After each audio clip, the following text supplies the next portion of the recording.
We've entitled this final message, Believing the Promises of God. Deuteronomy chapter 11. You know, as I think about our families today, it reminds me a bit of a little kid for the first time trying to play in the ocean and finding out the difference in a body of water that has powerful waves compared to a little wading pool.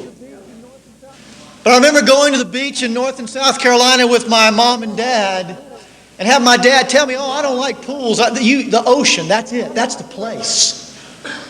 That's where it's really at. I looked at those waves and I looked at how tall I was and I said, baby, I don't know if I want to wade out there or not. You know, I think we feel a little bit like that about parenting sometimes. We see the winds and the waves of the cultural decay that's going on around us, of the bombardment of TV and news and movies, the South Park cartoons that teach our kids everything that we know God stands opposed to in many ways. And we go, how do I wade in against that? You know, we see ourselves being so busy. And not only us, but then your preteens and teens now have schedules to match our own. My family just found out as we left today, one of my children had not been informed about Jacob's birthday. Today, his party. Now you have to forgive us, you know, we haven't known about Jacob's birthday but a few weeks. But I'm going, man, I'm going to speak on parenting and my own kid didn't know about his brother's birthday party. Just being open. I know that's never happened to any of you. But I go, how did that happen? What happened this week? How did I not get a hold of Sam and Jacob and Jeannie? Because a lot of waves were coming at us.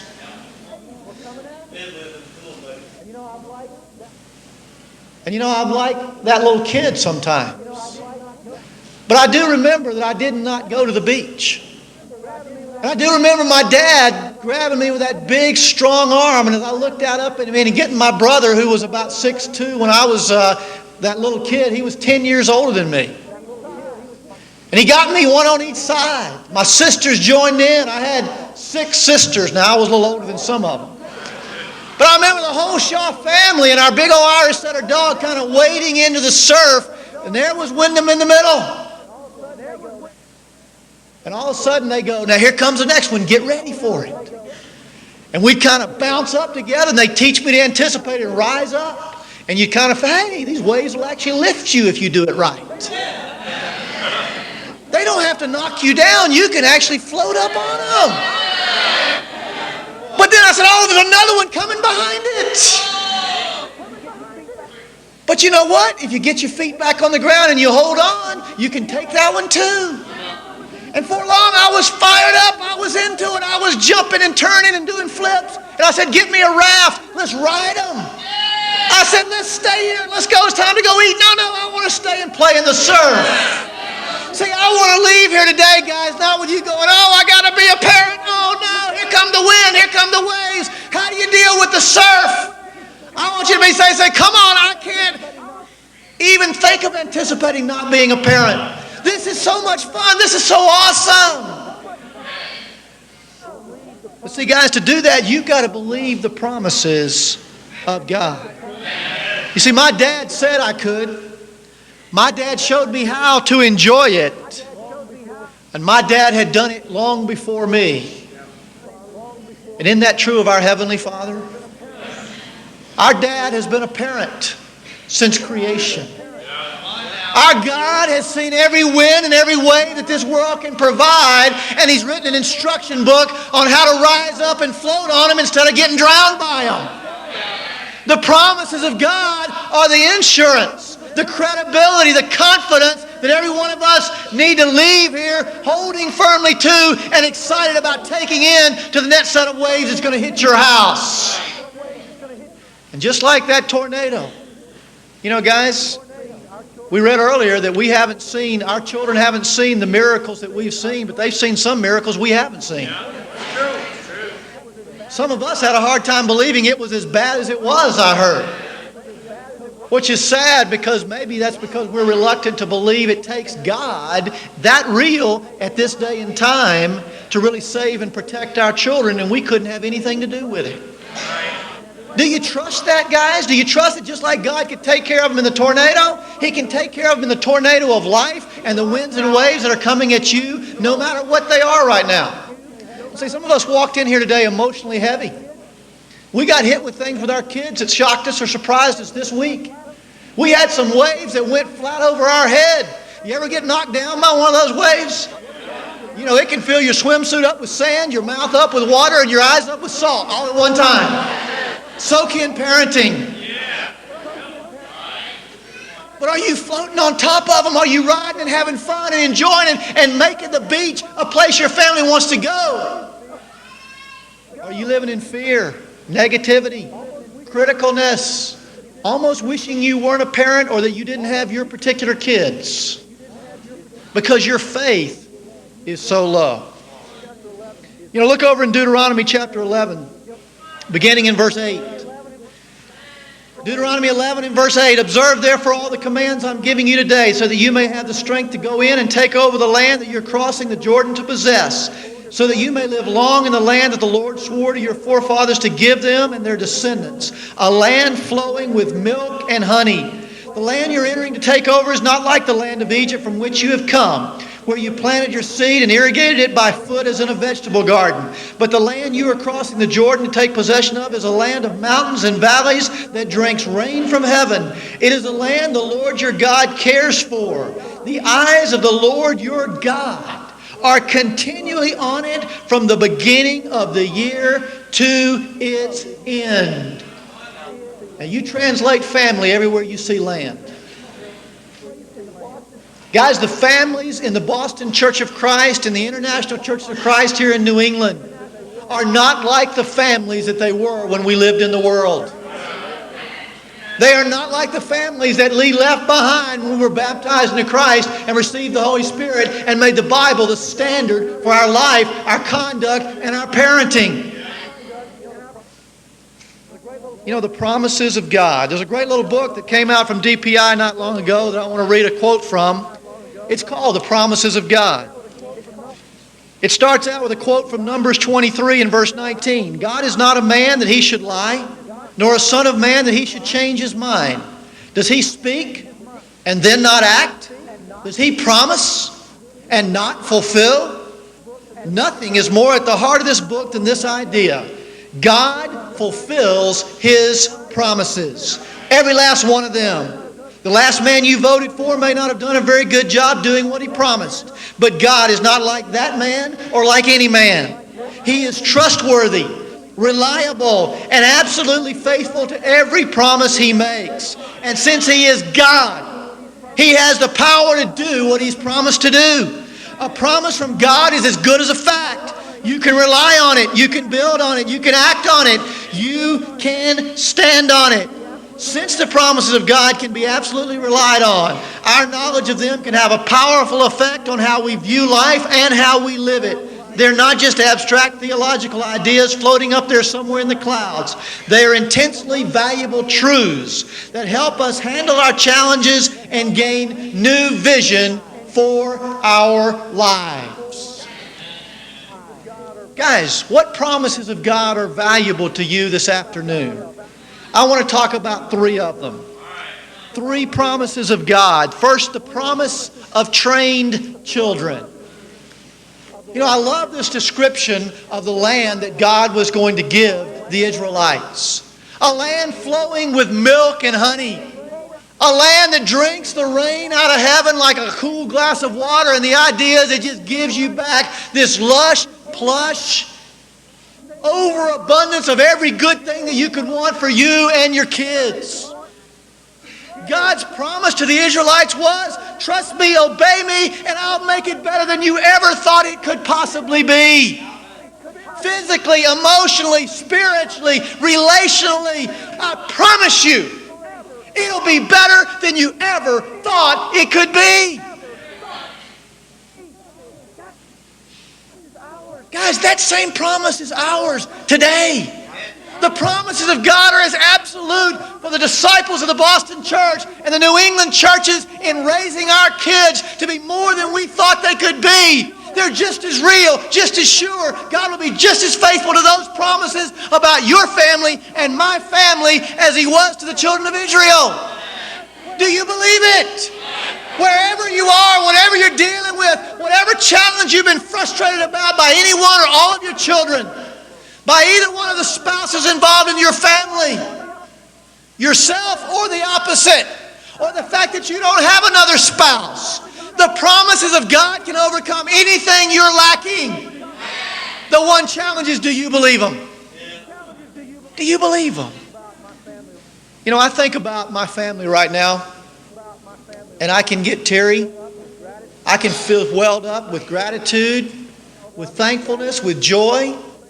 It is just a joy for me to think about what Melissa is doing right now, what Kristen is doing right now. I heard great things about the sharing. Clint and Tracy did a great job. We have so many great examples of parents and teens. I think about what Sam is doing right now. He's playing on a football team where 3 other disciples are starting on the varsity at his high school.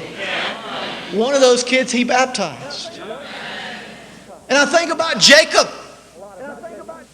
I think a lot about Jacob. He doesn't speak any English. He's been raised in an orphanage for 12 years. He's been raised in Romania. He's been ripped up out of everything he knows and all the language he understands and brought to a new place that flows with milk and honey, but he doesn't know how to drink it yet. And yet I go, God, when I think of what you've done for the first 3, why should I fear what will happen with the 4?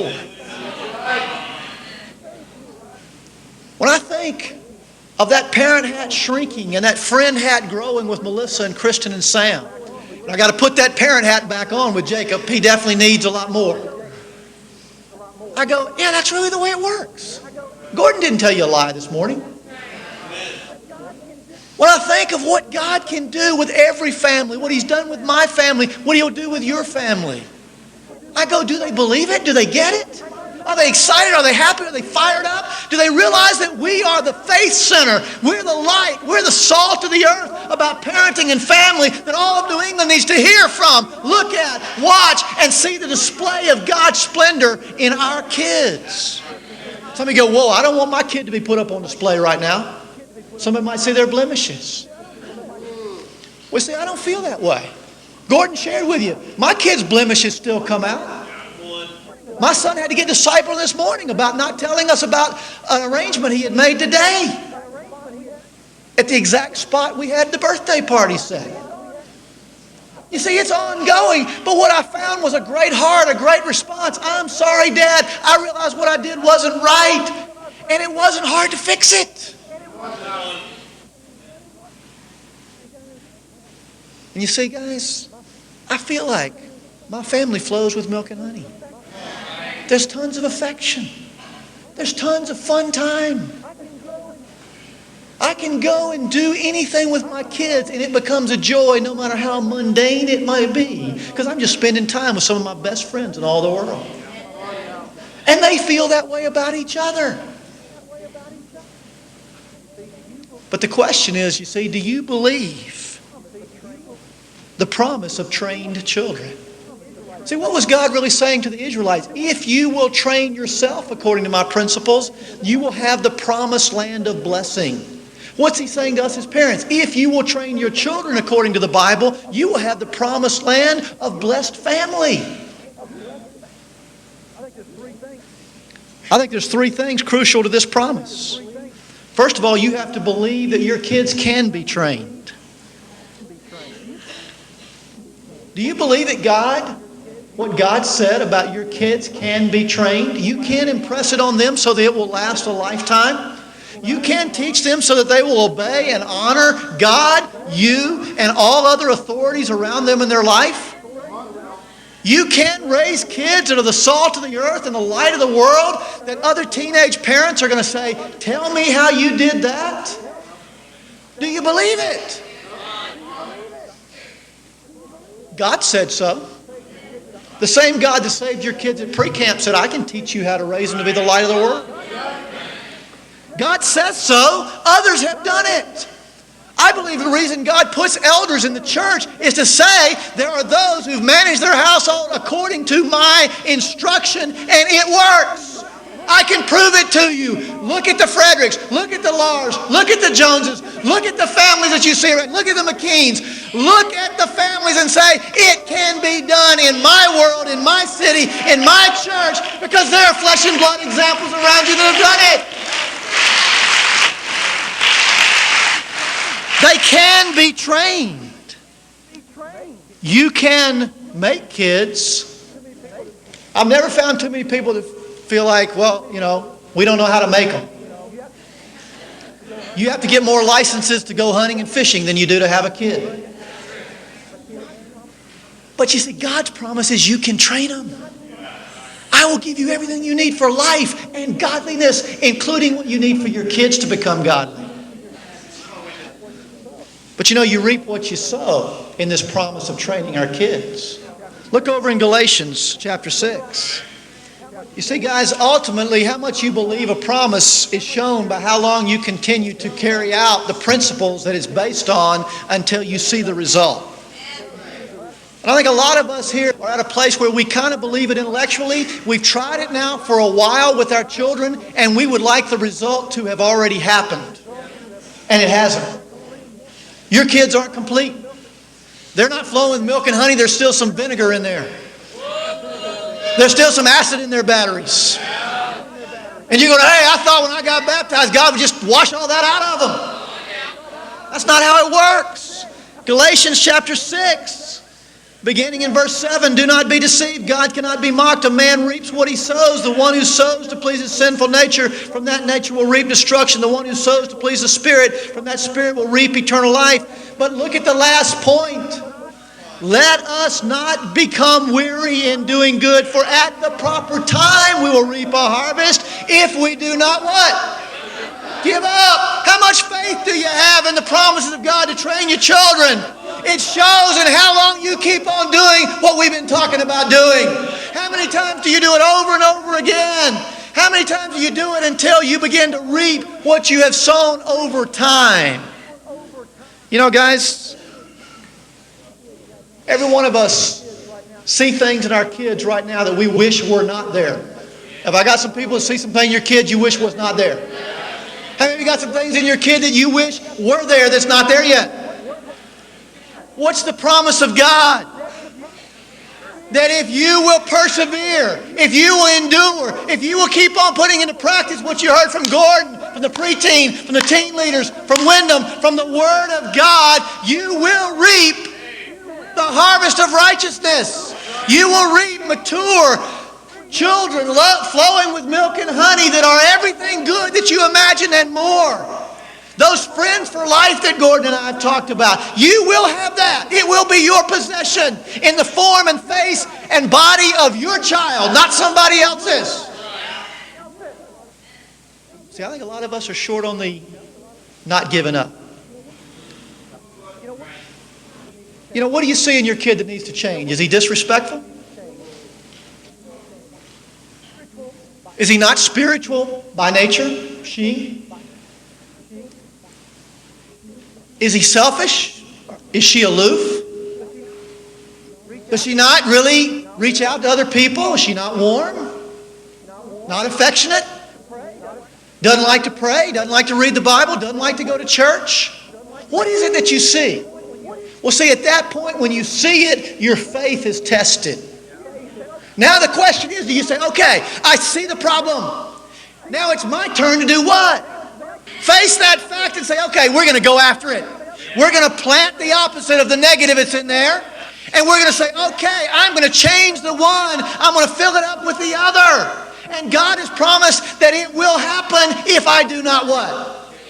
I'm convinced the biggest problem with most parents is you've given up too quickly. Some of you are still doing it in form, but in your heart, emotionally, your heart is not into seeing your child change. You have pulled back. You even stopped believing God. And some of you will fall away because you stopped believing the promise of God short of seeing the promised land. Isn't that what happened to the Israelites again and again and again? The 10 out of the 12 spies died in the wilderness. Why? Because the enemy was too strong in Canaan? Because God couldn't give them what He promised to give them? Because the land wouldn't really be better than they ever thought it could be? No, there's one reason they didn't see the promised land. They gave up. Let's flat get down to it emotionally right now on the tough things that you're dealing with your kids. Have you given up in your heart, in your consistency, in your prayers, in your fasting about it, in your getting advice about it? You will reap what you sow. You sow a little, you'll get a little. You sow a lot, you'll get a lot. But you know, guys, it's worth it. It's worth it. I'm so glad I persevered at going into the surf, and now the ocean is a joy. But I'm so much more fired up that I persevered in going into the ocean of the family. And God has blessed me with one that's such a tremendous treasure to share with other people. The promise of trained children. They can be trained. You'll reap what you sow, and there will come that time of a harvest of righteousness. You know, but you got to be willing to go through the work to get to the good stuff, guys. And so my challenge is simply believe the promise. They can be trained, but you got to put the effort, the attention, the focus, the perseverance, and then the harvest will come. Secondly, you got to believe the promise of God about comeback kids. Look over in Luke chapter 15. Comeback kids. We all love comeback stories. Brett Saberhagen may get comeback player of the year for the second time in a row in Major League Baseball. Because he's been out, he's been disabled. He was out a year of baseball, and this year he's come back and he's already got almost 15 victories. That's incredible. But that's the second time he did that after a year out. You go, I'm not impressed. That's because Brett Saberhagen is not your kid. But I bet his mom and dad are impressed. And I know his coach is impressed because of what he means to them. You know, I think some of you are sad in here because your kids right now are not right with God and you know it. But what I want to ask you is, do you see the parable of the prodigal son in Luke 15 as a promise that applies to you? Luke chapter 15, you know the story. Let's read it beginning in verse 13. Not long after that, the younger son got together all he had, set off for a distant country, and there squandered his wealth in wild living. After he spent everything, there was a severe famine in that whole country, and he began to be in need. So he went and hired himself out to a citizen of that country who sent him to his fields to feed pigs. He longed to fill his stomach with the pods that the pigs were eating, but no one gave him anything. When he came to his senses, he said, "How many of my father's hired men have food to spare, and here I am starving to death? I will set out, go back to my father, and say to him, 'Father, I have sinned against you, against heaven and against you. I'm no longer worthy to be called your son. Make me like one of your hired hands.' So he got up and went to his father. But while he was still a long way off, his father saw him, was filled with compassion for him. He ran to his son, threw his arms around him, and kissed him." You know, bottom line, guys, this passage is really God saying, I understand kids that go wrong. See, I think there's some of you here who look at myself and others like us, even like Gordon, who's been through it, but now whose kids are doing great, and you say, we can't understand. That's part of your problem. That's where your faith is really showing up as being sinful. God understands you. God understands how bad it hurts. God understands how hard it is to watch. Why do you think he put this parable in here? He was talking about himself. Isn't that a great way that Frank Kim starts off the Sharing Your Faith book? It grabs you because you go, hey, I needed that. But see, some of you are so selfishly focused on how much your kids have hurt you that you haven't come close to becoming like God in providing the kind of place your kids could come back to. Look at what we can learn here from God about comeback kids. The first thing is to realize that the way it was good. You know, God had built a family in a place where that younger son had everything he needed, even an inheritance that he could take and go squander. You see, we need to provide what our kids need and make home an awesome place no matter how they treat it. The promise of God is you make home the way I make home and people will ultimately want to come back to it. You make home a hellhole and they'll want to find somewhere else to go to and to stay. See, some of us have gotten so resentful, so bitter, so critical about the way our kids have treated us that we've reacted into the point that they won't ever want to come back. We've gotten emotionally separated from them and they've hurt us because they haven't fulfilled our expectations. And they've sinned plenty on their part, just like the prodigal son. But you see, God was big enough to be sinned against without sinning back.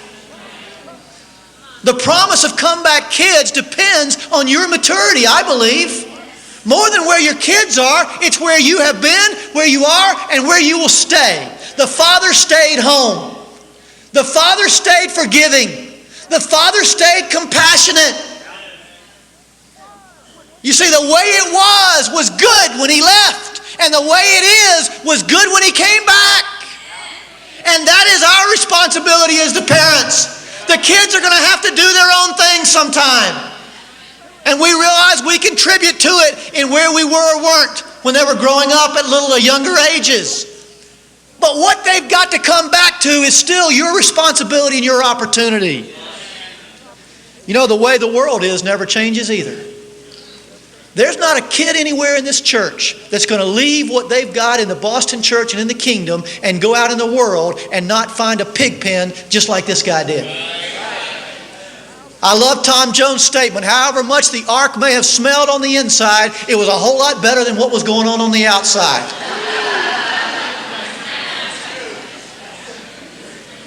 Now, I believe you could be so sinful in your own family, even while you come to this church, that's not true.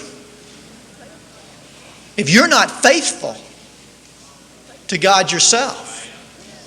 But I believe most kids are going to go out into the world and what they thought was bad in the kingdom, what they thought was hard in what you were trying to teach them, yes, even what they knew and saw was wrong in the sins that you have showed them and committed against them is a whole lot better than the pig pen where they're going to end up eating in the world. Guys, that is a promise of God. The world ends up in a pig pen. It is a mess. It is never has been, never will be going to be better than the kingdom of God. But do you believe that? You see, if you're going to have comeback kids, you got to be looking for the time when they hit the pig pen. And not telling I told you so, but saying, come on back, son, it's still the way it was. Or no, maybe it's not the way it was. It's even better than it was because I've learned a lot of my lessons since you've been gone. I believe our kids have the same desire the prodigal did. They have a built-in desire to come back home. You know, when kids get hurt, they say some nasty things to their parents. I've sat in some sessions that just ripped my heart out to watch some teenagers talk to their parents. I've seen some of the most intense emotional reaction between human beings, between a parent and a teen. Because you see, they are so emotionally primed at that age that it just pops out of their pores and their chemistry. They don't know where it's all coming from and they don't care where it's all going. But you're a convenient target. But isn't that the kind of the way we are with God? Who do people end up blaming when life gets tough anyway? If we all come back to God, why is this happening to me? But you see, what does God do? He goes, be patient. There's a reason. There's good that can come out of this. But you know, ultimately, why do we all become Christians? Because we all want to go back home. Home is still where the heart is. Home is the only place you got where it's home. And the church is the only place kids who have heard and understood about the love of God know that they'll ever find what they couldn't find out there in the world. Guys, we got to believe the promise of God. That if we keep the house or make the house the way it needs to be, if we recognize the world will never change from the way that it is, it's getting worse, and that desire to come home is built into the hearts of our kids. And then ultimately we keep the forgiveness and compassion that lets them come home without bringing up all the past. You know, it's interesting. When that kid came back, he expected to face the music. When he came back, God said, put the robe on him. I forgive you. It's over. It's done. We're going to start from here. It's obvious when you came back, you've learned some lessons. You know, guys, I believe if we get that kind of heart, there'll be a lot more of our kids making some changes that need to be made that haven't left yet. And there'll be a bunch more kids coming back and being faithful. Here's my question. Have you planned the party? Some of you guys that have got kids that are gone right now, have you planned the party? See, God planned the party. Have you planned the victory celebration when you and he or she overcome that challenge in your relationship? You see, the promise of this parable is it can get better no matter how bad it has gotten. Do you believe the promise of God? And then lastly, we've got to believe the promise that God has made to adopted kids. Psalm 68. Psalm 68.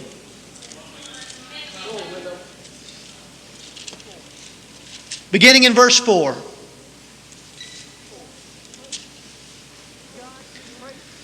Sing to God, sing praises to His name, extol Him who rides on the clouds. His name is the Lord, and rejoice before Him. A father to the fatherless, a defender of widows, is God in His holy dwelling. God sets the lonely in families. He leads the prisoners forth with singing.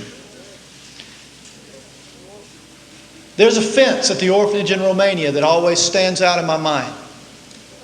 Because it's at that fence that the faces of however many kids are on that playground always show up whenever I walk down the little alley to the orphanage door.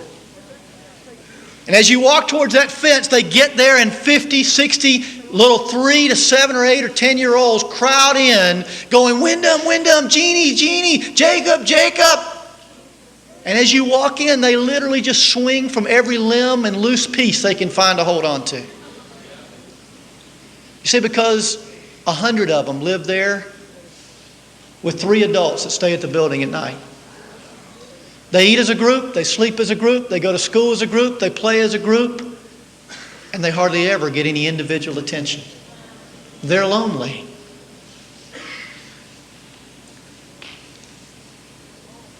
You know, guys, bringing Jacob home has been a test of my faith. I can't stand here and tell you it was my idea. It was my wife's. I can tell you some of the thoughts that I had, though, of unbelief. I thought, well, would I lose my role as an elder if he doesn't become a disciple? Maybe I shouldn't adopt. Hope that doesn't disillusion you, but I thought it. I still think it. Can I do it again? With one that I didn't start, that I didn't have my genes, and I didn't get the first 12 years with? That's a little bit of a, head start for Satan. And see, guys, whatever it is with your own kids, and now as I shift in to close out here on the promise to God is made to adopted kids, the ultimate issue of what we do with children is how much we believe the promises of God. See, I believe God can convert Jacob. I believe God can overcome a language barrier, a cultural barrier, an emotional barrier, a physical barrier. Whatever barriers are there, I believe God can take those facts and turn them into victory. I've had to grow into that kind of faith. My wife was there ahead of me, and I've had to borrow from her. I've talked to Douglas Arthur and Joyce since they adopted their little boy. I've talked to Marty Fuquay. I've talked to those of you here in Boston that have adopted kids. But in the end, you see, I had to come believe God made a promise to orphans. He has blessed me. Am I going to bless them? You see, God's promise to the lonely can only be fulfilled by people. All those kids in that orphanage will never know what Jacob now knows unless somebody steps up and says, by faith, my family and I will do it. See, I believe this is a group of the most blessed parents in all of New England. God has given you more to build your family with, no matter where it is right now, than certainly anybody else that lives in this community. The question is, are you willing to bless others with what you've been blessed with? We have an adoption fund. We have many that have already adopted in the church, more than almost any other church in the kingdom. But the needs are far beyond what we've even begun to touch. And what I want to profile for you here this afternoon as we close out, as we get all of this about parenting for us, is are you willing to take it one step beyond just getting your own family under control? Do you see that you are the families on the face of the earth where God wants to put the lonely? Now, I'm not saying everybody in here has got to adopt, but I think everybody in here has got to ask why not. And there need to be some good reasons before God and man. And you see, I think we got to all be for adoption. So guys, how do we close it out? I've tried to leave this challenge with you as something that needs to go beyond our own selves. What you've heard today is not beyond you. It's not something that can't be reached in any area, in whichever area you were most challenged in. What I want us to close with is the vision of what the children of Israel saw when they crossed over the Jordan and entered the promised land. What it was like to drink the milk and honey. And what it's going to be like when you see your kids victorious at whatever stage of overcoming they are, at becoming that age of going from being parented to being your best friends, and prayerfully for many of us to bring those new kids into our family who are now lonely, but for whom you could become the mom and the dad, and your kids could become the siblings because of what God has taught you through His promises and the way that your faith and His promises have combined for the blessings that you want to give to them.